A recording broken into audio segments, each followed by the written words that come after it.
자, 오늘 우리 본문 말씀 가지고 믿음으로 사는 성도의 삶이라고 하는 제목으로 말씀을 나누겠습니다. 우리 사순절 세 번째 주일 보내고 있습니다.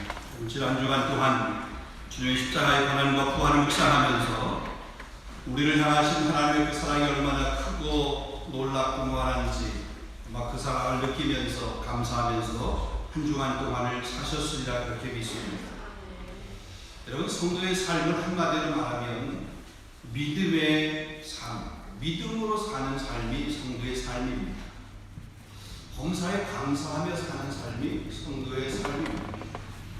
환경과 조건이 다 완벽하게 갖추어져 있어서 불편함이 없고 부족함이 없기에 그것 때문에 감사하는 것이 아니라 그리하지 아니할지라, 그런 환경이 안 되었다 할지라 하나님이 나의 하나님 되시고 주님이 나의 주님 되신 것 때문에 내가 하나님의 자녀 된 것 때문에 감사하며 믿음으로 사는 것, 이게 성도의 삶입니다.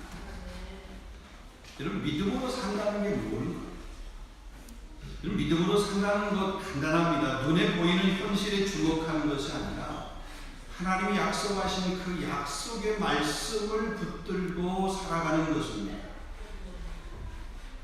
믿음으로 사는 것은 당장 내 눈앞에 아무것도 없지만 이미 받은 것으로 살고 또 하나님께서 주실 것을 믿는 믿음으로 사는 것. 여러분, 이것은 수많은 사람들이 그 삶을 통해서, 그들의 삶을 통해서 증명해 주었습니다. 우리가 흔히 말해서 믿음, 자기 설득이 아닙니다. 믿음의 대상도 없고 믿음의 실체도 없고 그저 그냥 내가 믿고 싶은 대로 그것을 믿으려고 하는 행위, 자기 자신에게 끊임없이 체면을 거는 행위, 이거는 믿음과는 전혀 관계가 없습니다. 흔히 말해서 세상 말로 지성이면 감천이라고, 하늘은 스스로 돕는 자를 돕는다라고, 열심히 그냥 하라고 행동만 하면 하나님이 무조건 도와주실 거야, 그냥 열심히 교회에 나오고 내가 원하는 것을 열심히 하면 하나님이 도와주실 거야, 하나님 나를 위로해 주실 거야, 하나님 함께 해 주실 거야. 이것은 성경이 말하는 믿음하고는 관계가 없습니다. 내가 열심히 하면 하나님을 설득할 수 있겠다, 여러분, 그것은 참된 믿음이 아니에요. 거짓입니다. 참된 믿음을 따르지 않고 거짓 믿음을 따르게 되면 나타나는 현상이 있습니다. 영적으로 침체의 상황에 빠지게 됩니다. 영적 침체는 우리의 삶을 파괴하게 됩니다.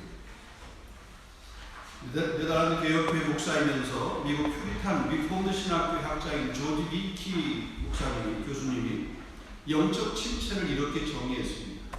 하나님을 무시하고 그리스도를 거부하고 성령을 근심시키고 율법을 짓밟으며 복음을 오용하는 무서운 죄, 이게 영적 침체랍니다.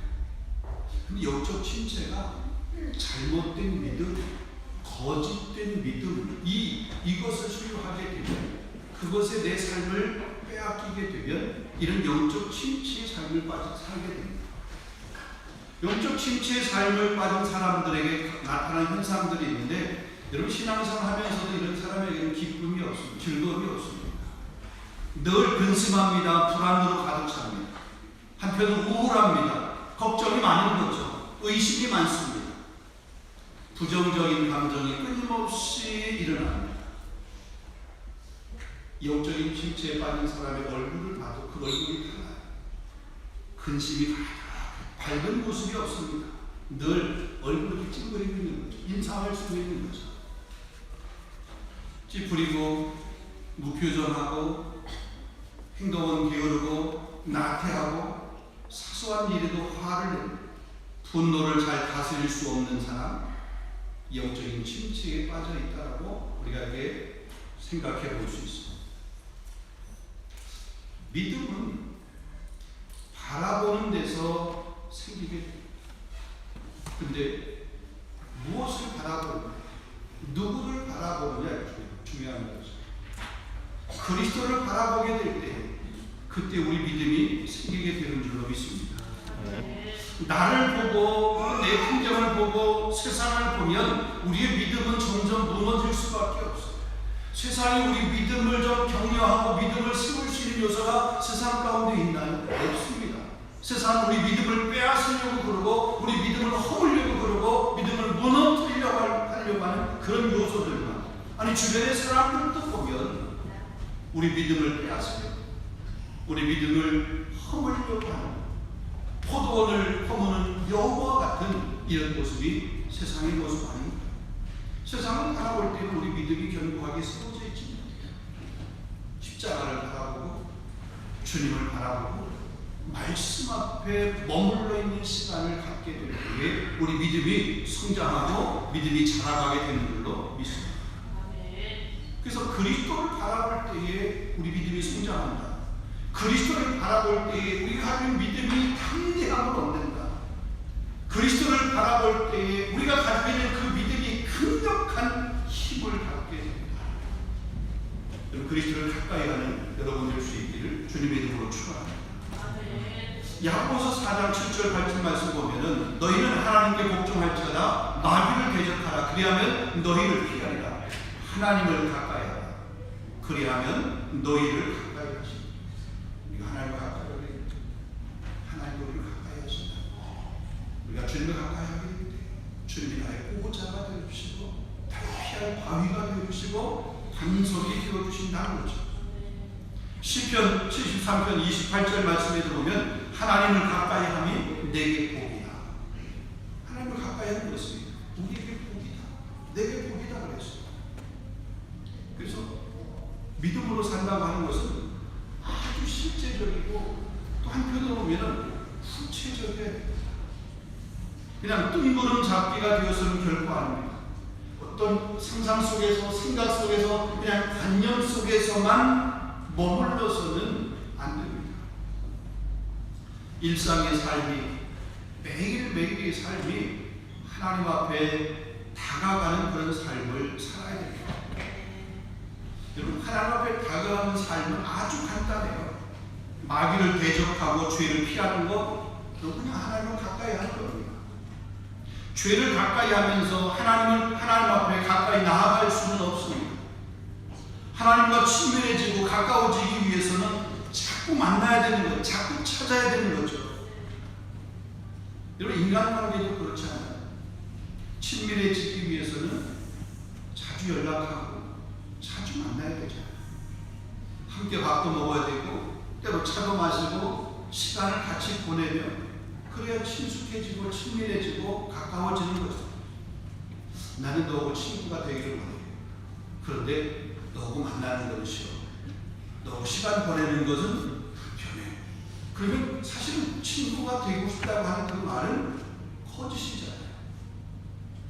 나하고 함께 밥 먹는 시간이 부담스러워. 그래서 밥 먹는 시간도 안 가져. 차 마시는 시간도 아깝다고 생각해. 그래서 그 차 마시는 시간도 안 가져. 근데 나는 네 친구야. 거짓말이죠. 그럼 있을 성립이 안 되는 그런 논리 아닌가요? 부부도 역시 마찬가지 아닙니까? 부모와 자녀도 역시 마찬가지입니다. 목회자와 성도도 역시 마찬가지입니다. 가까이 하게 너무 먼 당신, 만약에 이렇게 생각을 하고 너무 멀리만 한다라고 그러면 부부도 한 공간에 있다고 그게 부부가 아닙니다. 서로 마음이 통하고 정말 함께하고 뭔가 이렇게 나눌 수 있어야 그게 참 부부합니다. 부모와 자녀도 마찬가지고 목회자와 성도의 관계, 성도와 성도의 관계도 역시 마찬가지입니다. 생각은 있는데 시간을 낼 수 있는 그 시간이 없어요. 여러분 그런 변명입니다. 친밀해지기 싫다고 하는 그런 말이죠. 정말로 친밀해지려고 그러면 시간을 내야 됩니다. 시간을 내려고 그러면 일정한 부분에 자기 희생이 동반되게 됩니다. 여러분 하나님과의 관계도 역시 마찬가지죠.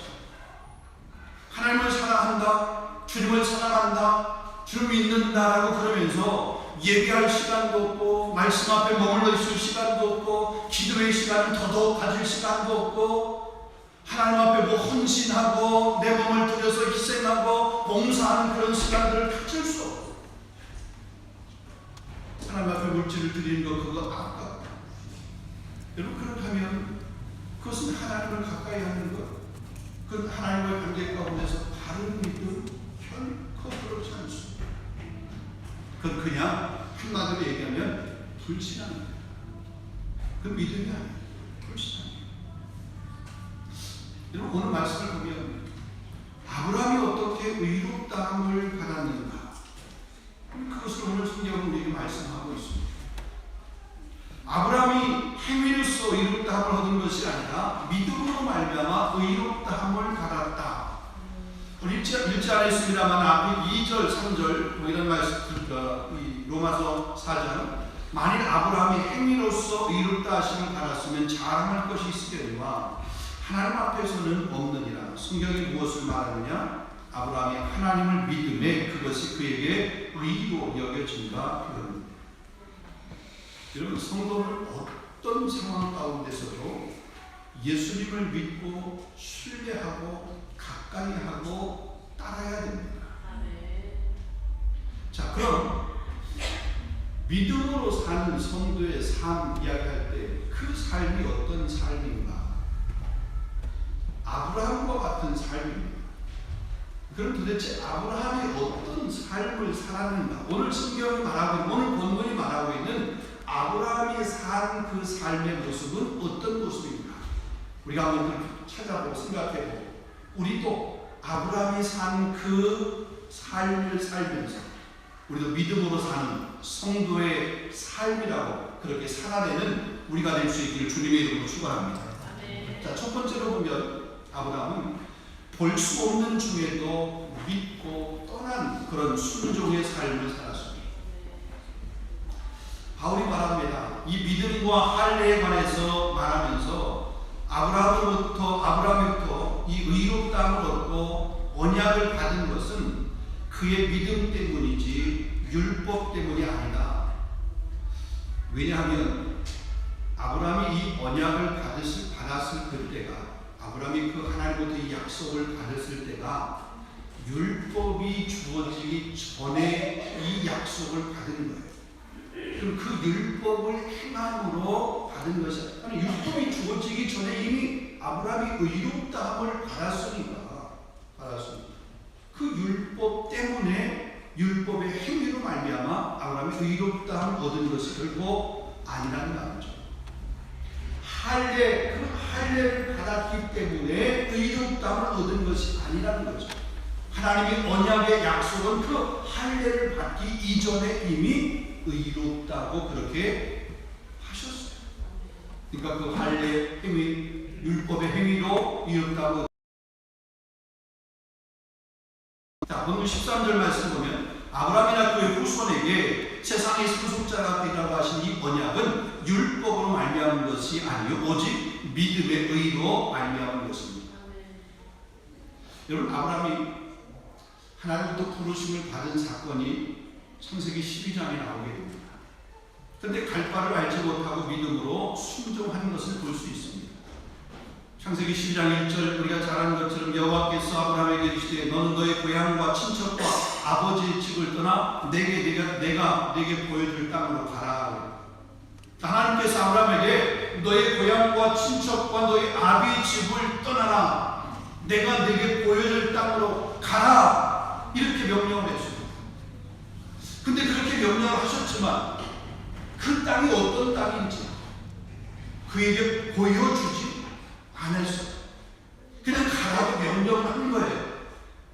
그런데 그 명령한 것, 그가 지시한 그 땅으로 갔습니다. 그의 나이 75세였습니다. 익숙했던 환경을 떠나는 것입니다. 지금까지 열심히 해왔던 것을 내려놓고 어떻게 보면 다른 것을 하라고 하는 거잖아요. 그냥 떠나라는 거예요. 다른 말, 내 말만 믿고 떠나라. 이거잖아요. 근데 아브라함은 그 말만 믿고 그 약속만 믿고 떠났어요. 그래서 4절에 보니까 이렇게 말합니다. 이에 아브라함이 여호와의 말씀을 따라갔고, 여호와의 말씀을 따라가 떠났다는 얘기죠. 순종했다는 것입니다. 여러분, 그것을 히브리 기자는 이렇게 말합니다. 히브리 11장 8절에 믿음으로 아브라함은 부르심을 받았을 때 순종하여 장래의 유업으로 받을 땅에 나아갈새 갈 바를 알지 못하고 나아갔습니다. 갈 바를 알지 못하고 나아갔다 이거죠. 갈 방향, 갈 목적지 그걸 모르고 그냥 떠나갔다 이거죠. 무엇 때문에? 말씀, 하나님의 약속 때문에 그냥 떠나갔다. 여러분, 갈 바를 알지 못하고 방향을 알지 못하고 떠난다는 것 얼마나 불안합니까? 어쩌면 죽은 것 같은 거잖아요. 그런데 아브라함은 그것을 순종했습니다. 말씀에 의지하여. 말씀에 의지하여. 여러분, 누가복음 5장에 보면은 베드로가 이렇게 밤새 그물을 던지면서 고기를 잡았는데 한 마리도 못 잡았잖아요. 예수님께서 그 빈 배에 찾아오셔서 깊은 데로 가서 그물을 던져요. 베드로의 대답이 뭐랍니까? 우리가 밤새 그물을 던졌지만 한 마리도 잡지 못했는데 내가 말씀에 의지하여 그물을 내리다. 여러분, 시간적으로 봐도 고기가 잡힐 수 있는 시간이 아닙니다. 장소적으로 봐도 그 깊은 데는 고기가 없는 것, 베드로가 그곳에서 잔뼈가 굵은 사람에게 너무나 잘 상식적으로 자기 경험으로 이거 도저히 불가능한 일이에요. 그런데 말씀이 있지.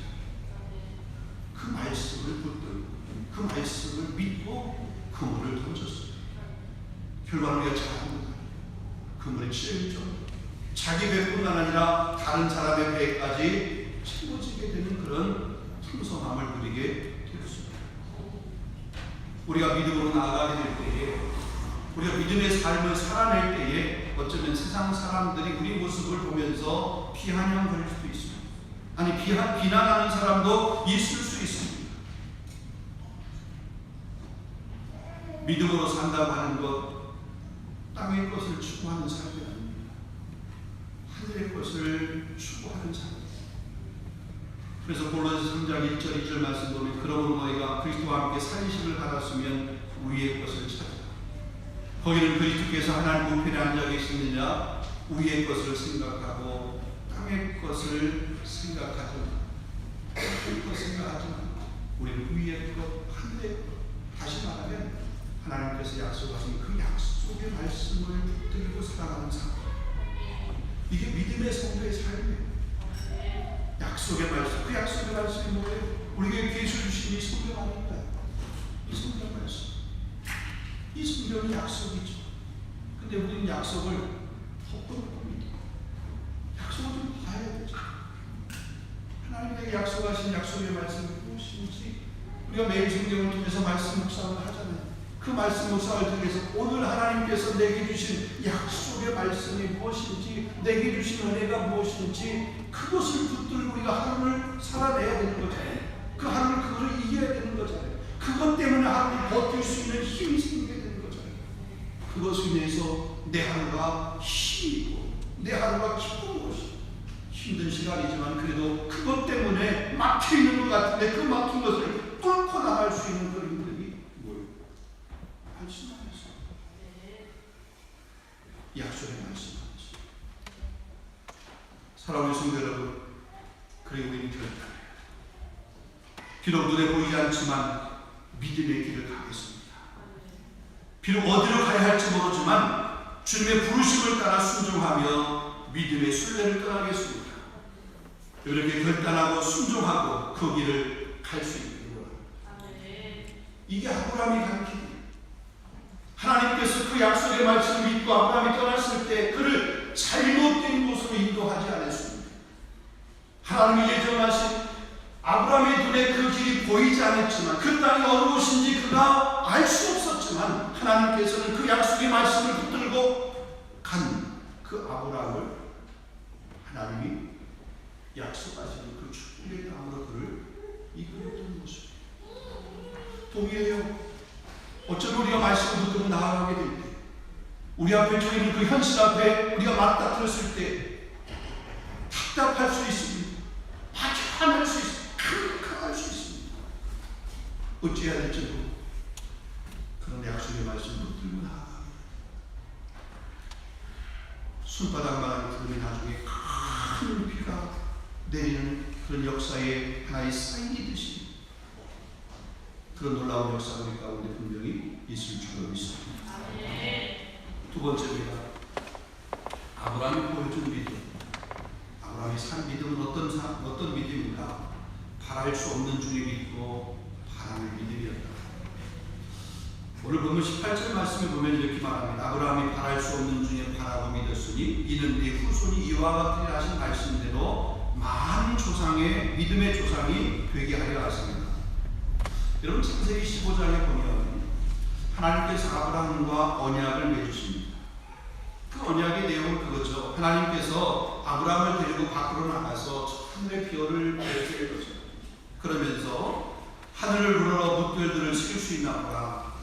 그에게 이르시되 네 자손이 이와 같이 되리라. 그러니까 이 별들을 보여주면서 그 수많은 별들처럼 네 자손이 그렇게 번성할 것이다.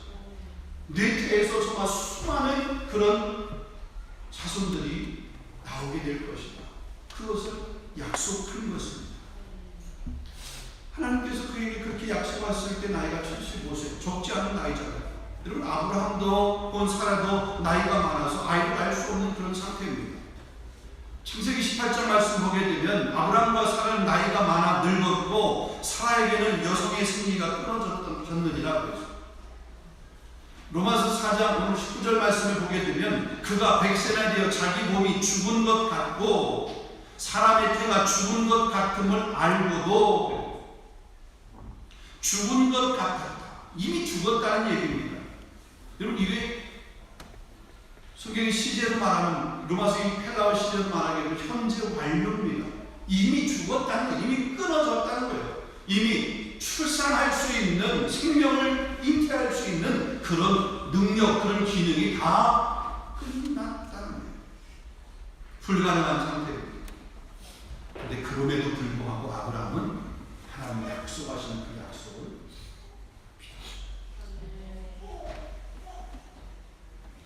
도저히 바랄 수 없는 상황이었는데 그는 그것을 믿고 바랐습니다.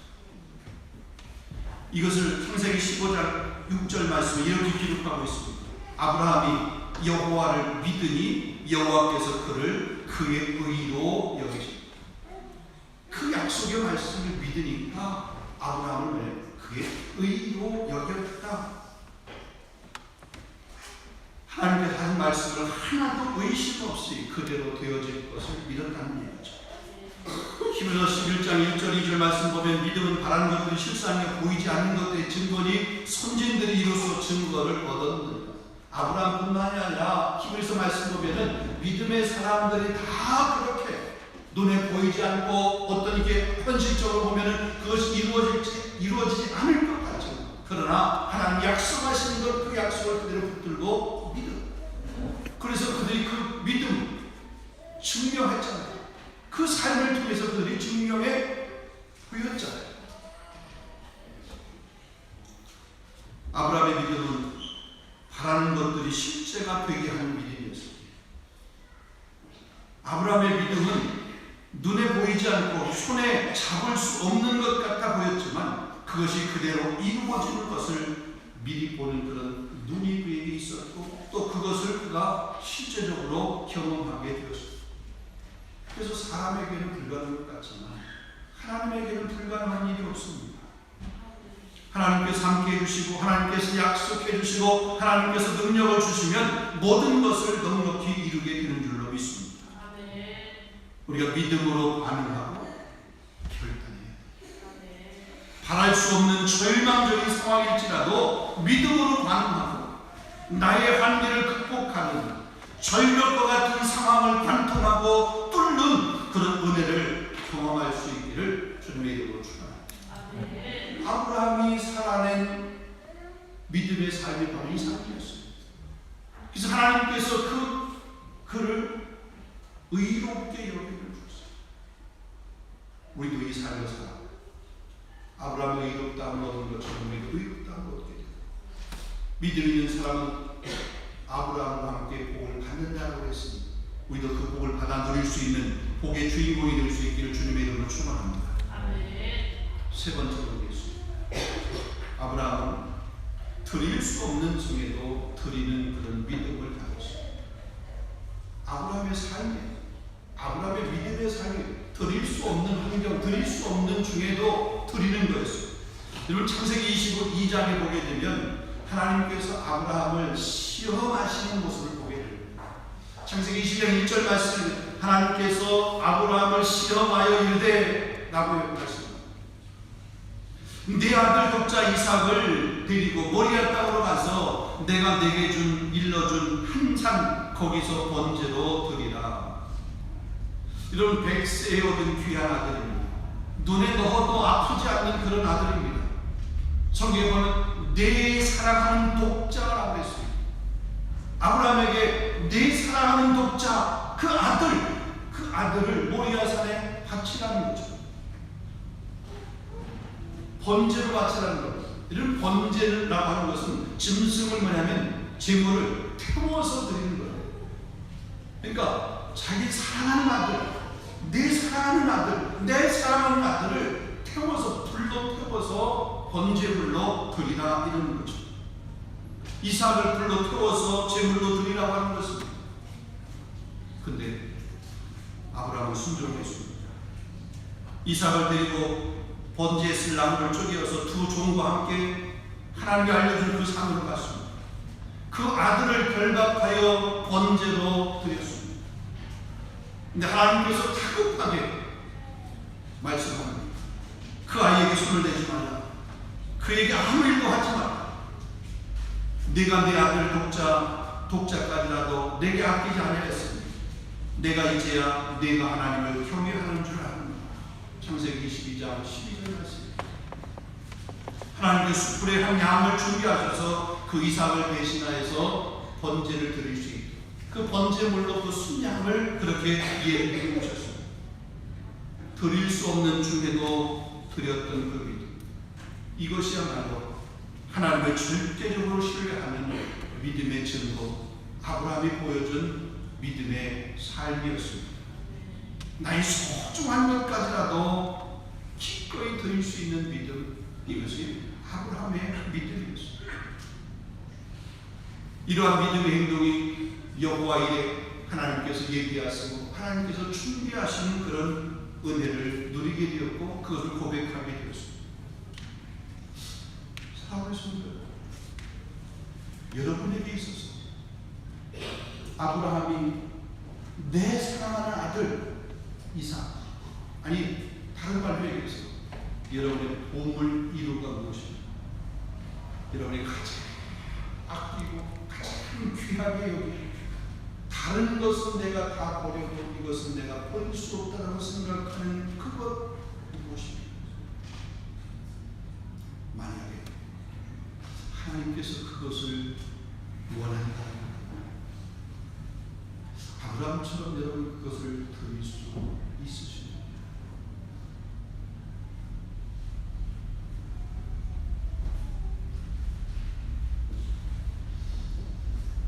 솔직히 말해서 저도 확신할 수 없을 것 같아요. 여러분 하실 수 있으세요? 여러분 드릴 수 있으세요? 그냥 막연하게 그냥 말씀하시면 드릴 수 있을 거예요.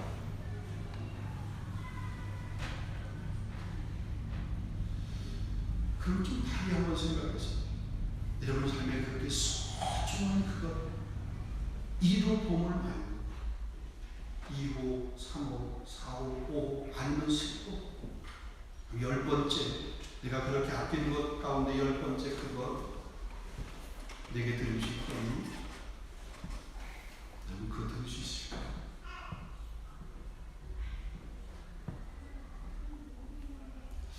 믿음이 없습니다.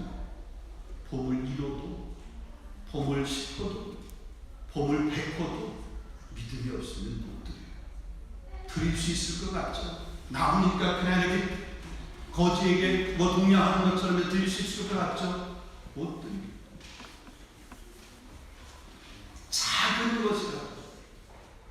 믿음으로 드릴 수 있습니다. 그 믿음으로 드리는 그것이 아브라함이 이삭을 드린 것 같은 그런 드림이 되는 줄로 믿습니다. 사랑하는 성도 여러분, 주님이 우리에게 모든 것을 맡기셨고 주님이 우리에게 모든 것을 주셨습니다. 근데 주님으로부터 받은 것, 아니 우리가 천직인데 우리가 주인이 아닌데 주님이 주인인데 주님의 것인데 그것을 주님 앞에 드리는 것이 뭐가 우리가 아까울 수가 있고 뭐가 우리 손해일 게 있겠어요. 믿음이 없으면 아무것도 못해요. 믿음이 없으면 아무것도 못해요. 믿음으로 사는 성도의 삶, 아브라함이 보여준, 아브라함이 간직했던, 아브라함이 살아냈던 그 삶을 우리들도 살아내는 것, 그게 믿음의 성도의 삶이에요. 관념적으로 그냥 오랜 형식적으로 살아내는 그런 삶이 결코 아니라는 것이죠. 이 믿음이 없으면 하나님 기쁘시게 할 수 없다. 하나님께 나아가는 반드시 그를 찾는 자에게 상 주시는 이심을 믿어야 할지. 본문 20절 말씀 이렇게 말합니다. 믿음이 없어 하나님의 약속을 의심하지 않고 믿음으로 견고하여져서 하나님께 영광을 돌렸다. 아브라함이 그랬다. 하나님이 무엇을 기뻐하신다고 말씀합니까? 믿음이 없어서 하나님의 약속을 의심하지 않는 것, 하나님의 약속의 말씀을 의심하지 않고 그걸 붙드는 것, 하나님 이걸 기뻐하신다고 했습니다. 믿음이 견고해서 하나님 앞에 영광을 돌리는 것, 그것을 기뻐하신다고 했습니다. 여러분, 이 삶을 살아낼 수 있기를 주님의 이름으로 축원합니다. 이 믿음, 이 믿음의 삶, 그것을 증명해, 또 그것을 간증할 수 있는 그런 주인공이 될 수 있기를 주님의 이름으로 축원합니다. 기도하겠습니다. 거룩하신 아버지, 오늘 우리의 귀한 말씀을 주시고 아브라함이 하나님 앞에 의롭다함을 얻었던 것은 그의 행위로 말미암아 믿음으로 말미암은 의로움이었던 것을 우리가 기억합니다. 그가 붙들었던 것은 하나님의 약속, 눈앞에 보이지 않고 드릴 수 없는 그런 상황에도 하나님의 약속하신 그 약속의 말씀, 하나님의 뜻이 이루어지기를 소망하며 바라는 그런 믿음으로 드렸던 그 드림, 이것이 우리의 드림과 우리의 믿음의 삶이 될 수 있도록 인도하여 주시옵소서. 우리도 많은 사람들 앞에 이 믿음을 증언하고 믿음의 삶을 간증할 수 있도록 하나님 역사하여 주시옵소서. 우리 바리새인 향로교회 가운데, 우리 성도들 가운데 이런 삶을 살아낼 수 있는 믿음의 사람들이 점점 더 많아질 수 있도록 주님 역사해 주옵소서. 예수 그리스도 이름으로 감사합니다.